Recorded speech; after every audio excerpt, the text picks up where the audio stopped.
bisa terima. Aku pengen normal, maka di terapi segala macam. Ya itu nafsu. Anakku lumpuh, aku nggak bisa terima. Aku kepengen anakku jadi anak normal.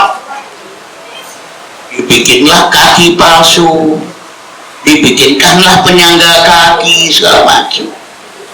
Apa sih yang bikin itu? Nafsunya dia.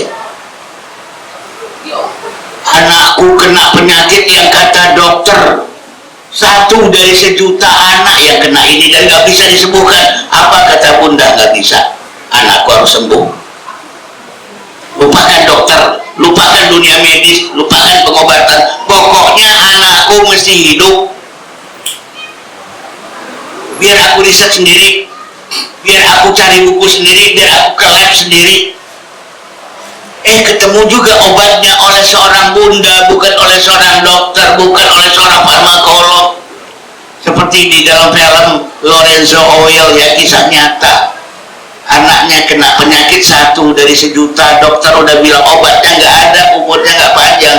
Orang tuanya bilang nggak boleh, nggak bisa hidup.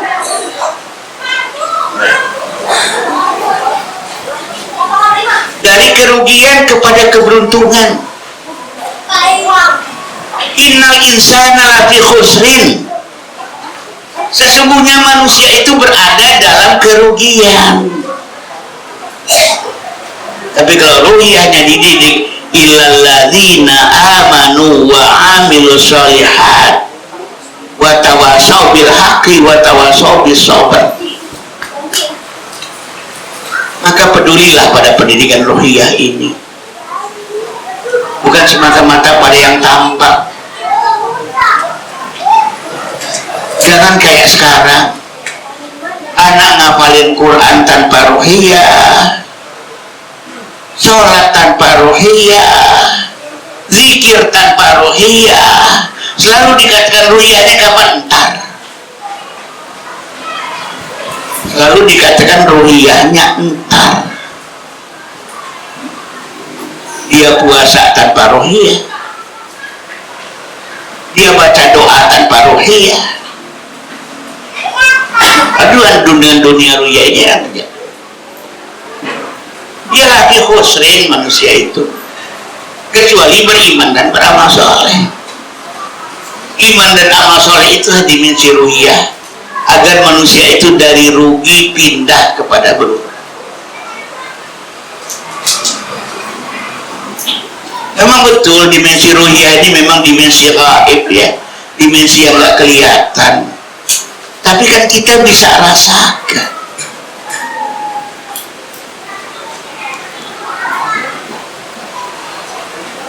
Nah, manusia ini kemudian menjadi makhluk yang disalahpahami, termasuk oleh kita sendiri.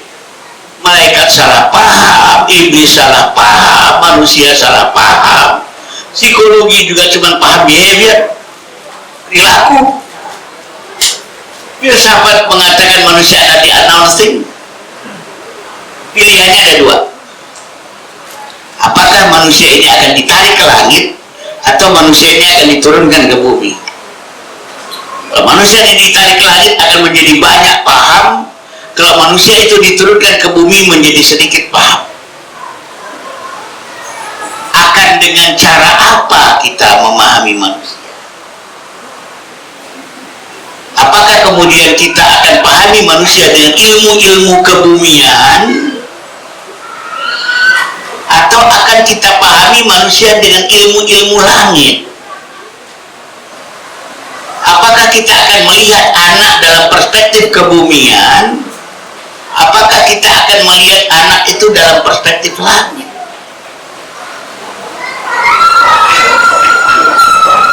Dalam perspektif kebumian, anak itu makhluk menjengkelkan.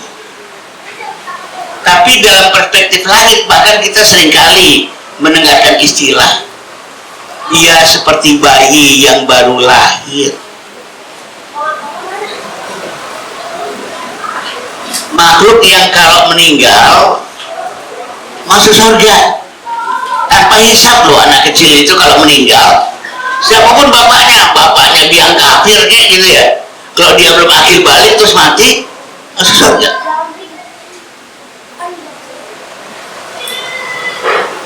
Jadi kalau ditarik ke langit akan banyak paham. Kalau ditarik ke bumi, kita memang bingung dengan manusia itu. Mari kita jujur saja, bahkan makin sering kita ikut parenting, sebenarnya bukannya tambah ngerti, yang ada tambah bingung, bahkan tambah takut. Udah deh, susah amat didik anak, kasih aja deh sama Pak Guru, Bu Guru. Makin putus asa rasanya kita memahami anak. Semakin rajin parenting itu kita ikuti, kita baca, kita pelajari. Yang satu mengatakan A, yang satu mengatakan B. Ada seorang ayah yang bilang sama saya waktu di Jogja, Ustaz, saya tidak seperti ayah yang lain loh, saya rajin loh ikut parenting, istri saya loh rajin loh ikut parenting, tapi kalau di rumah kita berdebat. Bukannya tambah ngerti, bukannya tambah sepakat, yang ada berdebat. Justru gara-gara dua-duanya rajin ikut parenting. Ini yang terjadi sebenarnya. Manusia itu kemudian dihebatkan dengan ilmu, ilham, dan hidayah. Ada ilmu, ada ilham, ada hidayah. Tapi kita menganggap manusia itu kertas kosong yang nggak punya apa-apa. Karena dia kertas kosong, tergantung diisi. Siapa yang akan ngisi, diisi dengan apaan. Malah manusia itu ibarat bensin itu full tank, sudah penuh dengan ilmu, sudah penuh dengan ilham, penuh dengan hidayah. Makanya dikatakan dalam hadis, kullu mauludin yuladu ala fitrah fa abawahu yuhawidani au yunasirani au yumajisani. Setiap anak terlahir dalam fitrah. Ayahnya yang menjadikan dia Yahudi, Nasrani, atau Majusi. Kenapa Islam nggak disebut? Kenapa nggak disebut ayahnya yang mengislamkan dia? Kenapa nggak disebut fa'abawahu yusallimani? Karena yang ada di dalam mah Islam semua. Nggak perlu diislamkan oleh ayahnya. Tinggal dijaga dan dirawat keislaman yang sudah terinstall itu. Fitrah Allah allati fatara nas 'alaiha. Fitrah Allah lah yang menciptakan manusia sesuai dengan fitrahnya itu. Kemudian dikompetenkan dengan amal, dihebatkan dengan ilmu, dihebatkan dengan ilham, dihebatkan dengan hidayah. Oleh karena itu, membawa anak kepada dimensi langit dengan cara banyak-banyaklah bertanya pada diri sendiri. Banyak-banyaklah menggali ke dalam. Karena sudah diilhamkan, dihidayahkan, dititipin ilmu. Kan sudah bilang, nggak mungkin Allah itu ngasih anak, nggak ngasih kompetensi mendidik anak.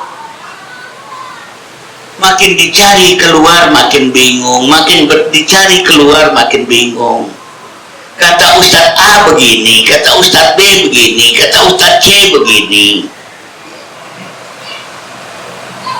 Daripada bingung-bingung, mendingan nanya ke dalam.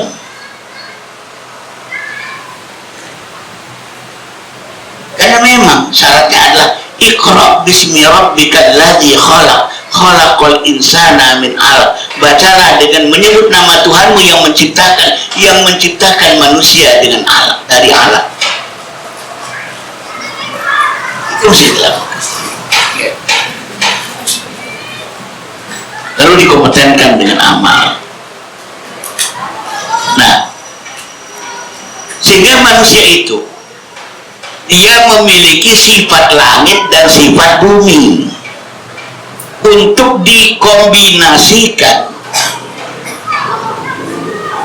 untuk disatukan, bukan dipertentangkan. Ini kesalahan selama ini kita dalam memahami sifat-sifat manusia, termasuk sifat-sifat anak kita, adalah mempertentangkannya,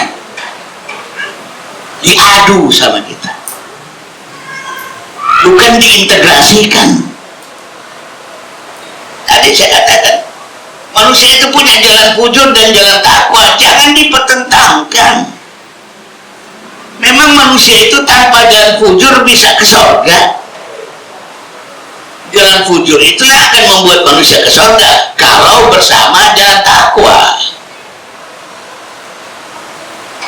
Penggeraknya adalah fujur manusia, pengendalinya adalah takwanya manusia.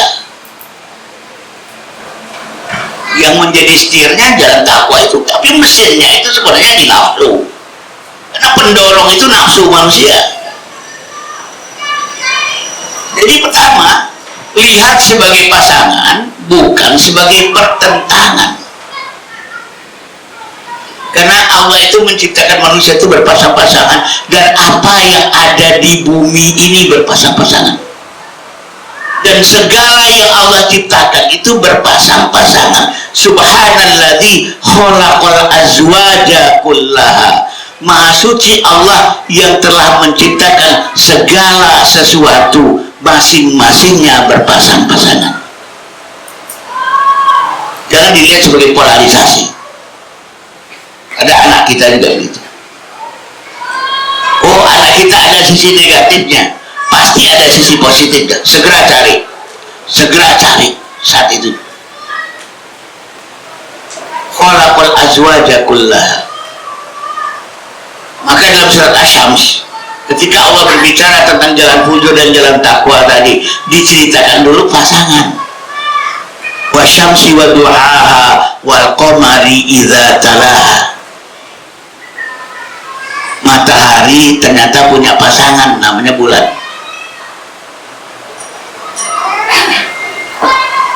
Wasyamsi wa duhaha wal qamari idza talaha wan nahari idza jallaha wal laili idza yaghshaha. Ternyata siang itu pasangannya malam. Wasamai wa ma banaha wal ardi wa ma tuhaha. Langit itu ternyata pasangannya bumi. Lalu disebut sesudah itu wa nafsi wa ma sawaha, dan demi jiwa dan serta penyempurnaannya. Mana pasangannya? Di dalam jiwa. Falhamaha fujurha wa taqwaha. Dalam jiwa itu ada jalan fujur, ada jalan takwa sebagai pasangan, bukan antitesis.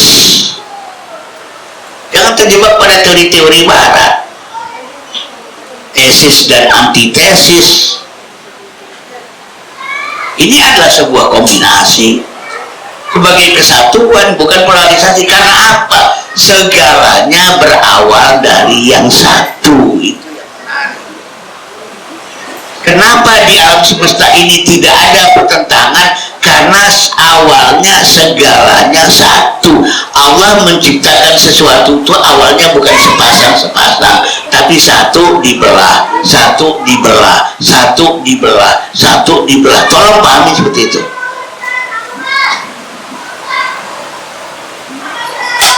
Awalnya satu. Makanya konsep ajaran Islam itu konsep tauhid. Perempuan, Allah dulu nggak ciptakan perempuan, Allah ciptakan laki-laki. Dari laki-laki itu Allah ciptakan pasangannya. Allah cuma menciptakan Adam loh, Allah nggak pernah ciptakan Adam dan Hawa. Allah itu ciptakan Adam, dari Adam itu lahirlah Hawa. Wa khalaqa minha zawjaha, daripadanya diciptakan pasangannya. Makanya akad nikah dalam Islam berbeda dengan pernikahan dalam agama lain. Dalam Islam akad nikah itu adalah kembalinya perempuan ke laki-laki. Makanya ijab qabul, dia sifatnya serah terima. Dia bukan gentleman agreement loh. Pernikahan dalam Islam itu bukan gentleman agreement loh ya. Bukan kesepakatan dua anak manusia untuk saling berkolaborasi loh. Itu agama lain, tolong jadi pahami. Fatal itu kalau salah paham tentang itu. Fatal. Bukan kolaborasi dua anak manusia, bukan kerjasama dua anak manusia. Ini jual beli. Gak ada tuh akad nikah antara laki-laki dan perempuan. Laki-laki dan walinya perempuan, terjadi akad nikah yang betul. Dan ada mahar. Apa kata wali si perempuan? Annakahtuka wa zawajtuka, aku nikahkan dan kawinkan. Apa jawaban si laki-laki? Aku terima. Lain dengan agama lain. Ada dua manusia, dia bersepakat untuk menikah, nggak ada urusan dengan wali, urusannya dengan pendeta yang akan menyatukan mereka. Kalau Islam nggak kayak gitu. Maka ketika perempuan menikah dengan laki-laki, perempuan itu kembali menjadi bagian dari diri laki-laki tersebut. Maka dalam tradisi Jawa, perempuan menikah dengan laki-laki langsung deh. Kalau suaminya Subagio, istrinya menjadi Bu Bagio. Itu simbolisasi ajaran Islam sebenarnya. Bu Ahmad, Bu Zainuddin. Kok dia jadi nama suaminya? Ya, karena dia telah menjadi bagian dari suami. Makanya diingatkan dalam agama ini, jika dibolehkan makhluk sujud kepada makhluk, tentu telah kuperintahkan istri sujud pada suaminya. Padahal nggak pernah ada kalimat Rasulullah anak sujud pada orang tuanya, nggak pernah. Rasulullah mengingatkan, sesungguhnya hampir saja pernikahan itu seperti perbudakan. Oleh karena itu, wahai para ayah, carikan suami untuk anak perempuanmu, orang laki-laki yang benar-benar mencintai dan menyayanginya. Kalau nggak hati-hati, karena nyaris ini sebuah perbudakan. Oleh karena itu, wahai para ayah, jangan lupa carikan suami bagi anak perempuanmu, orang laki-laki yang benar-benar mencintai dan menyayanginya. Karena sekali lagi, segalanya bermula dari satu, lalu kemudian dijadikan pasangan-pasangan. Sifat langit absolut, universal, setimbang, tertib, teratur. Sifat bumi lokal, spesifik, kondisional, dinamis, lentur. Syariat itu ada di langit, sifatnya absolut, universal, berlaku sepanjang masa. Tapi dia perlu diturunkan ke bumi, namanya fikih. Maka fikih Indonesia bisa beda dengan fikih Mesir. Fikih Syafi'i bisa berbeda dengan fikih Hanafi. Akhlak itu universal, itu di langit, absolut, berlaku selamanya, di mana saja, kapan saja. Tapi kemudian dia diturunkan ke bumi dalam bentuk adab namanya. Maka adab adalah akhlak in action. Akhlak yang membumi itu namanya adab. Maka adab Aceh itu nggak sama dengan adab Sunda. Dan dua-duanya mah benar selama patokannya adalah akhlakul karimah. Akhlak Sunda mah beda sama adab Sunda mah beda dengan adab Bugis. Kalau akhlaknya sama di mana-mana.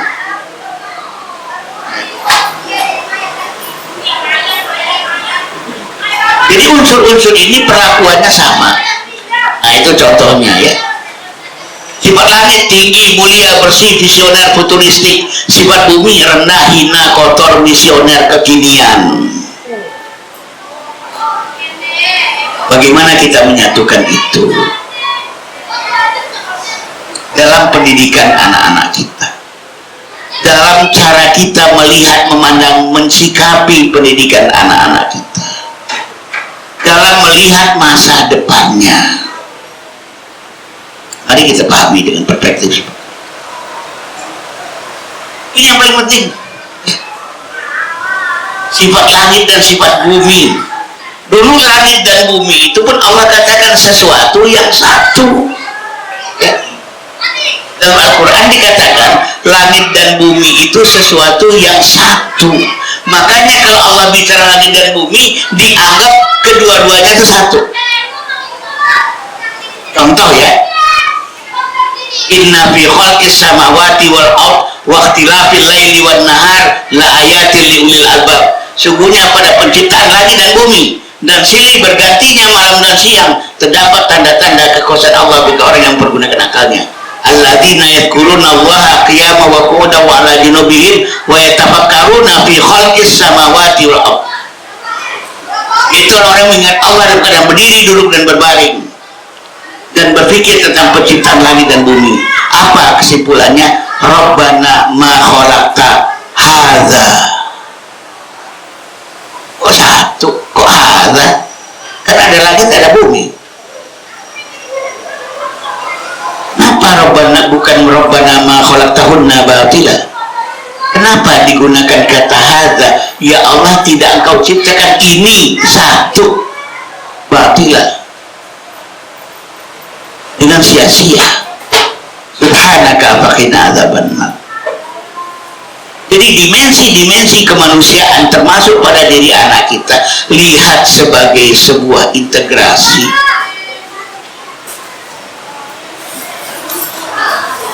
Nah, maka kemudian pada dasarnya hakikat pendidikan anak adalah sebuah tarbiyah ruhiyah, pendidikan rohani.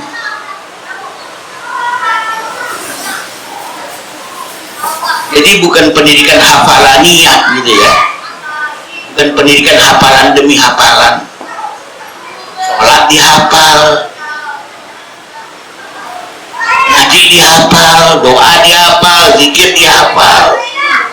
Kok dianggap skill sih? Ya kan awalnya begitu dulu, entar-entarnya enggak kok gitu ya. Kita kan selalu mengatakan nanti juga ada rohaninya, kita sampaikan. Kalau sekarang belum cocok diajarkan yang rohani, namanya juga masih kecil gitu. Padahal tanpa rohani, tanpa iman sebagai awalnya, segalanya sia-sia sebenarnya. Allah bercerita dalam surat Ibrahim ayat yang ke-24 sampai 26. 24-25 Allah berbicara tentang pohon yang akarnya membumi. Dan ayat 26-nya Allah berbicara tentang pohon yang akarnya tercerabut dari bumi. Begitu Allah berbicara tentang pohon yang akarnya membumi, Allah bicara batang, Allah bicara ranting, Allah bicara buah. Tapi begitu ayat 25-nya Allah berbicara tentang pohon yang tercerabut dari bumi, Allah udah nggak bicara batang, Allah udah bicara ranting. Wa mathalu kalimatin khabisatin kasajaratin khabisatin istuqtasat min fawqil ardi malaha min qarar. Perumpamaan kalimat yang jelek itu bagaikan pohon yang jelek, akarnya tercerabut dari bumi, nggak bisa tegak sedikit pun. Allah udah nggak bicara ranting, Allah udah nggak bicara batang, Allah udah nggak bicara buah. Artinya sebelum kita bicara masalah-masalah ruhaniyah, imaniyah, sebenarnya kita membicarakan sesuatu yang sia-sia. Makanya Imam Al-Qurtubi mengatakan sebelum tuntas pendidikan iman, sesungguhnya pendidikan yang lain-lain itu sia-sia. Percaya deh, kita menghadapi fata morgana, fata morgana ketakwaan anak-anak, fata morgana kesolehan anak-anak. Anak-anak yang solehnya bak fata morgana, anak-anak yang takwanya bak fata morgana. Lalu akhirnya kita kecewa sendiri.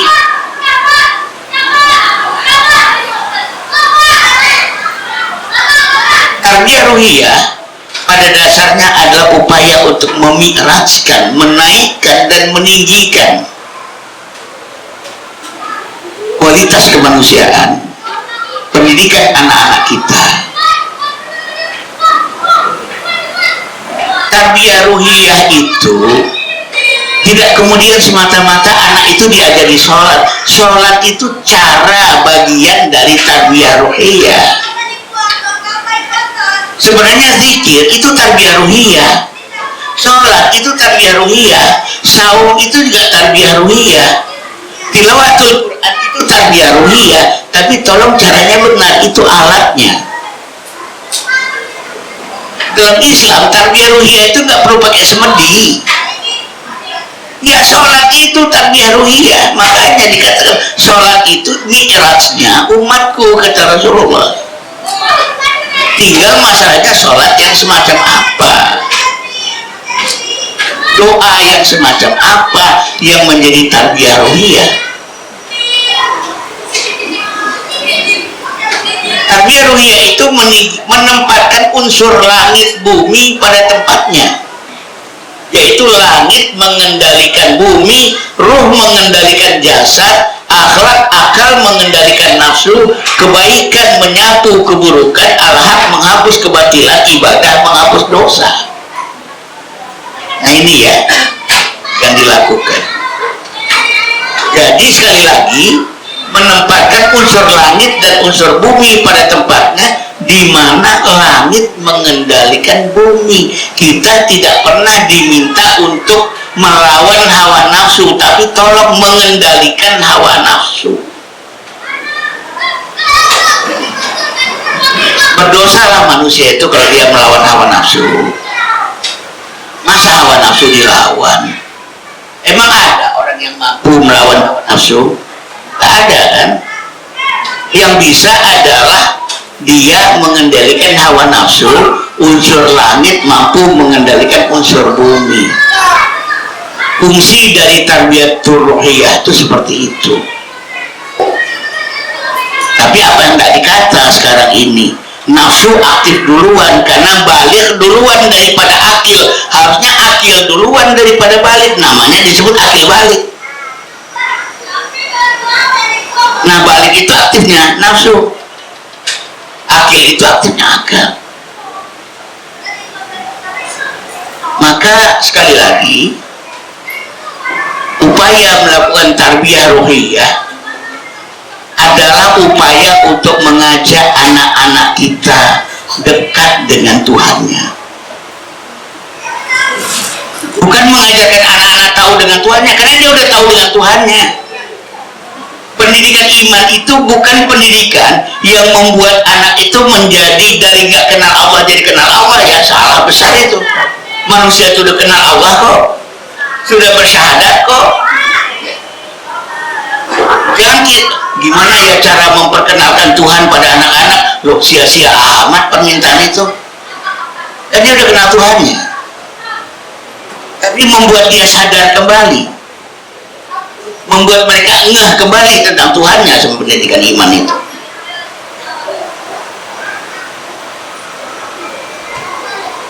Maka tarbiyatul ruhiyah pertama kali yang kita lakukan adalah satu, diri kita sendiri sebagai orang tua adalah hamba-hamba yang berhubungan dengan Tuhannya secara ruhiyah. Itu dulu. Tarbiyah ruhiyah kepada anak-anak kita adalah upaya agar pertama orang tua berhubungan dengan Tuhannya secara ruhiyah.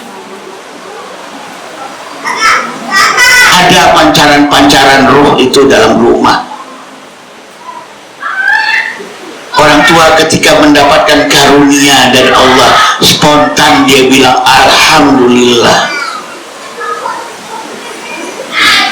Ketika dia dapat karunia masih bisa makan, alhamdulillahilladzi at'amana wa saqana. Ya Allah, susah hidup sekarang, ya Allah, bensin mahal, engkau masih kasih aku makan, ya Allah. Tapi kan alhamdulillahnya kita barangkali ketika itu sekedar cengengesan saja, yang tidak ada nilai ruhiyah pada kata alhamdulillah itu. Sehingga doa yang kita baca tidak menjadi tarbiyah ruhiyah pada anak-anak kita. Ketika kita membaca doa bangun tidur, alhamdulillahilladzi ahyana ba'dama amatana wa ilaihi nusur. Ya Allah, segala puji bagimu ya Allah, aku masih dihidupkan, masih ketemu sama anak-anakku ya Allah, mereka masih butuh aku. Mari bayangkan kalau seandainya engkau cabut nyawaku dan engkau tidak kembalikan lagi, Aku tidak ketemu dia lagi, dan anak-anakku tidak ketemu aku lagi, ya Allah. Ada getar-getar pada hati kita ketika kita membaca doa itu. Allahumma barik lana fima razaqtana, ketika kita mau membaca doa mau mati. Ya Allah, berkahilah kepada kami, ya Allah. Betapa banyaknya orang-orang yang dia dapat makan tapi nggak berkah, ya Allah. Makanannya justru yang membuat dia sakit. Makanannya yang membuat dia diabetes, ya Allah. Makanannya yang membuat dia kena kolesterol, ya Allah. Berkahilah, ya Allah, makananmu. Tanpa keberkahan dari makananmu ini, yang akan lahir hanya penyakit demi penyakit, ya Allah. Tapi jika Engkau berkahi, maka dia menjadi karunia darimu. Bunda sekalian, satu doa yang paling sering saya baca adalah Bismillahilladzi la yadurru ma'asmi syai'un fil ardi wala fis sama'i wa huwas samiul alim. Tapi saya membacanya secara ruhiyah. Kalau enggak saya bakalan kena banyak penyakit. Ya Allah, dengan nama Allah, semoga tidak mendapatkan kemudorotan buatku. Apa-apa yang ada di langit dan di bumi. Kadang-kadang apa? Pertama saya jorok. Sesuatu udah jatuh lama kelatih, masih saya pungutin masuk mulut. Jarang cuci tangan. Kadang-kadang ada obat-obat yang saya minum, saya lupa takarannya, main minum aja. Ya Allah, jangan sampai ada kemudorotan, ya Allah. Aku kehujanan, ya Allah, jangan sampai hujan ini menjadi kemudorotan bagiku, ya Allah. Ya Allah, semalam di kereta saya naik Serayu dari Banjar ke sini, panas, ya Allah. Udahlah, pagi-pagi aku harus menyampaikan kuliah subuh lagi. Habis itu saya mesti ke Saga lagi pagi-pagi, siang-siang saya mesti ke Saga, ntar malam juga di Saga lagi, besok pagi di Saga lagi, ya Allah. Tapi kan saya mesti membacanya dengan ruhiyah. Nah, kalau nilai-nilai ruhiyah itu ada di dalam rumah kita, itulah yang disebut dengan tarbiyatul ruhiyah bagi anak-anak kita. Dibandingkan dengan anak-anak kita itu, kita ajari macam-macam. Juz 30 udah dikuasai, hadis arba'in an-nawawiyah udah dikuasai, sholat udah jago, ini udah jago, itu udah jago. Tapi semuanya hambar dan hampa. Kata Rasulullah, bacaan Qur'annya nggak sampai tenggorokan katanya. Dia berpuasa tapi tidak, yang dia dapatkan hanya lapar dan haus. Dia sholat tapi tidak mencegah dari yang keji dan mungkar.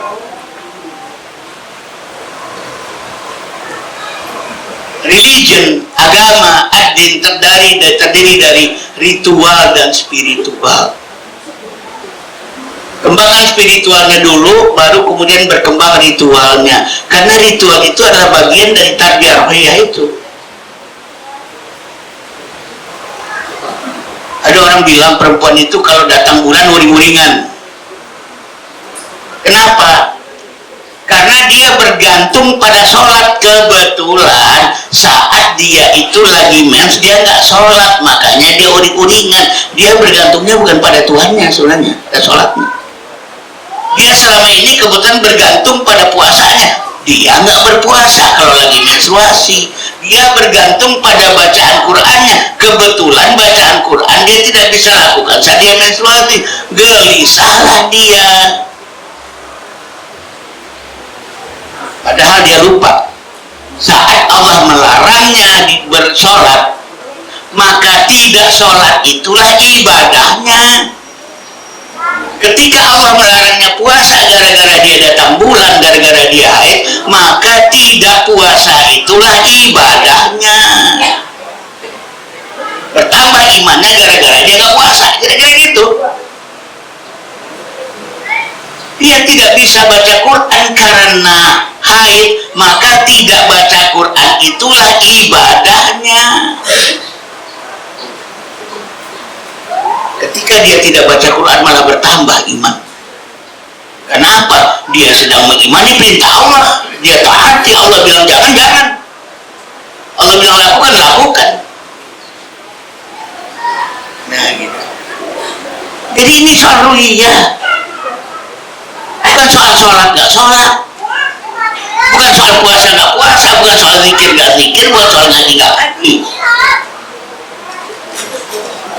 Tidak perlukah manusia itu menjadi gelisah gara-gara dia nggak sholat?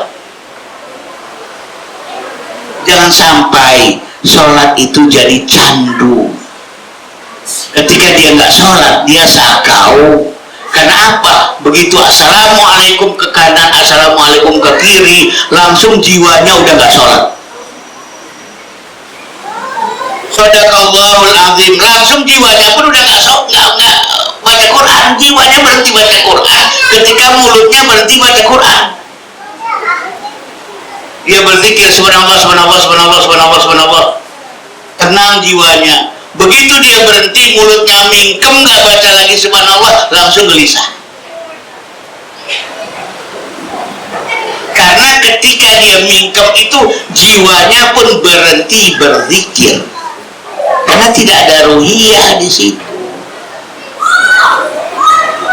Pendidikan ruhiyah pada anak-anak kita, pendidikan iman pada anak-anak kita, bukan bilang, nak duduk, ibu, papa, bapak, ayah, abi mau ngajarin kamu baca Quran. Bukan itu tarbiyah ruhiyahnya.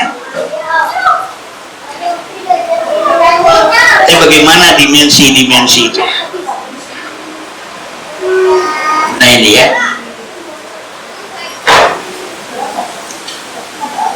Nah baik, ayo sekalian, sekali lagi, tanpa memahami dimensi ruhiyah pada manusia, pada saat itu kita sebenarnya memahami manusia secara keliru dan menangani manusia secara keliru. Memahami anak secara keliru dan menangani anak secara keliru. Jangan terjebak pada dimensi-dimensi zahir. Mulailah fokus pada dimensi batinnya. Setelah memahami dimensi batin lebih baik, baru kemudian yang zahir itu mengikuti yang batin. Ada spiritual, ada ritual, keduanya nggak bisa dipisah-pisahkan. Karena spiritual aja nggak pakai ritual juga sama. Ada teman-teman saya, bicara tentang ketuhanan semangat sekali, sholat tapi nggak pernah, puasa tapi nggak pernah. Saya bilang, saya mohon maaf, saya bilang, kamu itu cuma onani spiritual, saya bilang. Gak ada artinya tanpa ibadah itu juga. Yang namanya din itu adalah ritual spiritual. Kalau bicara tentang Tuhan, kadang-kadang lebih jago daripada kita. Tapi sekedar kenikmatan begitu aja. Nah gitu. Baik, ayah sekalian, ini sedikit pembahasan kali ini tentang dimensi ruhiyah manusia. Dimensi yang membuat manusia sebagai manusia. Silakan, mungkin ada yang mau ditanya tentang ya.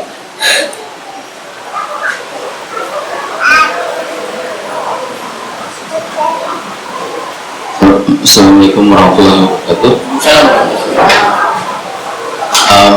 Lanjutkan tadi Ustaz, jalan wa dan jalan dewi.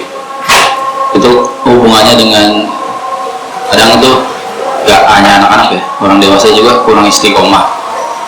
Kadang dalam kondisi tertentu dia melakukannya dengan tanggung jawab, rajin, tapi di satu kondisi kita perlu ingatkan, bahkan jarang bersikeras gitu urusan tertentu. Nah itu sebagai orang tua itu mensikapinya bagaimana sih dalam kondisi yang gak istiqomah?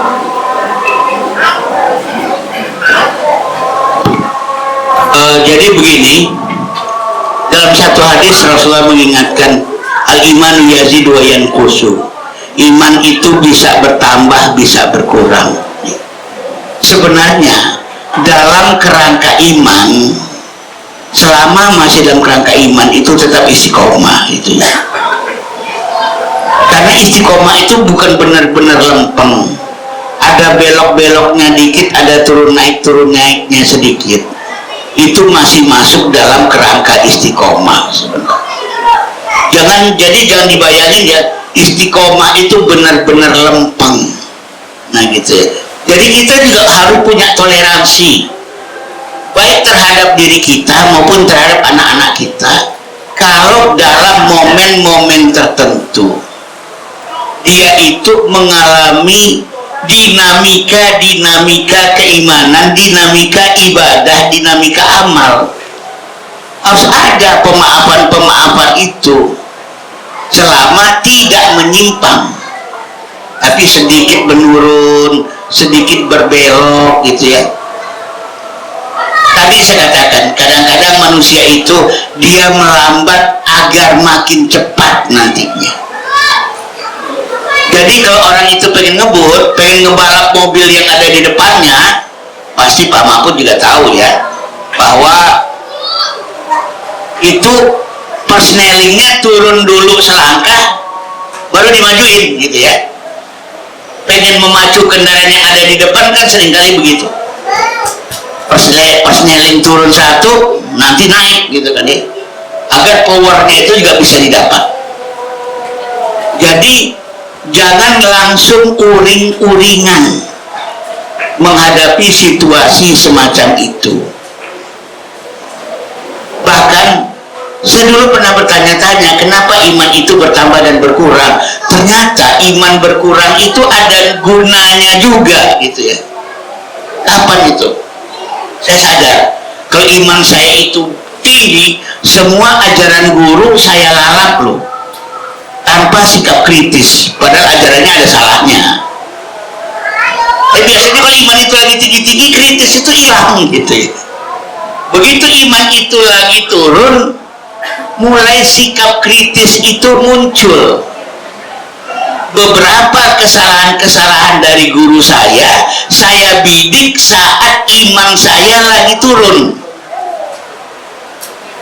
Makanya sekadar Rabbana ma khalaqta hadza batila, wahai Tuhan kami, entah tidak Engkau ciptakan segalanya dengan sia-sia, termasuk turunnya iman itu. Karena kekritisan saya itu muncul saat iman lagi turun. Ibaratnya kalau dulu dalam tarbiyah itu lagi futur namanya. Oh kalau lagi naik yang salah pun saya telan gitu ya. Kayaknya benar semua, nggak ada yang salah. Iman saya lagi kokoh-kokohnya. Nah gitu. Kesadaran itu harus kita bangun. Nah kemudian yang berikutnya adalah sesudah membangun kesadaran itu, toleran dengan kemanusiaan manusia, baru kemudian kita ajak manusia itu untuk naik lagi dengan pendekatan ruhiyah. Nggak perlu juga bersih tegang dengan sang anak ya, tapi misalnya justru berempati dengan dia. Nah kamu imannya lagi turun ya, ayah juga sekali-sekali kayak gitu kok ya, manusiawi lah. Jadi bukan ngomel ya, bukan ngomel ya, manusiawi lah. Rasulullah juga bilang iman itu bertambah dan berkurang, naik dan turun. Nah tapi ayah mau cerita nih, Abi mau cerita nih pengalaman Abi kalau iman Abi lagi turun. Oh Abi pernah turun iman dong? Iya, Abi juga kan manusia gitu ya. Percakapan fitrah, percakapan antar fitrah, jangan percakapan antara anak dengan pendosa, antara malaikat dengan pendosa. Jangan pernah berdialog dengan anak seperti dialog antara malaikat dengan seorang pendosa. Jangan.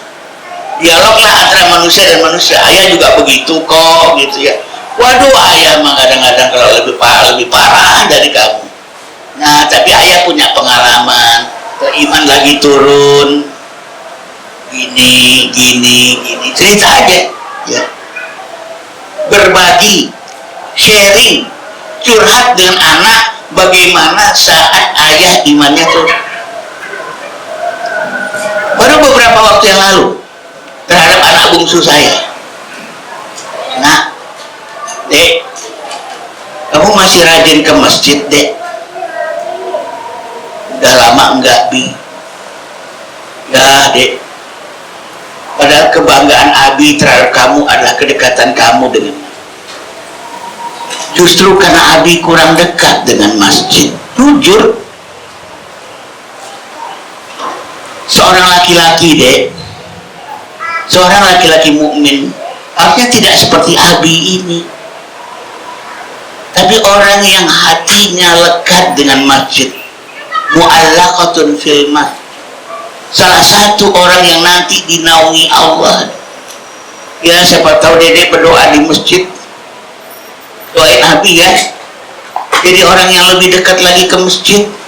Malu Abi, Dek, Abi dipanggil orang ustadz di mana-mana, tapi sama masjid nggak terlalu deket, Dek. Bicara bahasa fitrah sambil mendidik anak, sambil mengakui kelemahan diri sendiri. Nah gitu ya, ketika kita bicara anak itu lagi nggak istiqomah, imannya turun, juga sama kita lakukan, menggunakan bahasa-bahasa fitrah, tidak sedang berbahasa antara seorang malaikat dengan seorang pendosa. Tidak perlu juga menjadi bersih tegang. Sebelum kita bersih tegang, mari kita ingat diri kita sendiri. Bukankah boleh jadi kita lebih parah daripada dia? Dan kelemahan-kelemahan kita tidak menjadi alasan juga keengganan kita menasihati anak.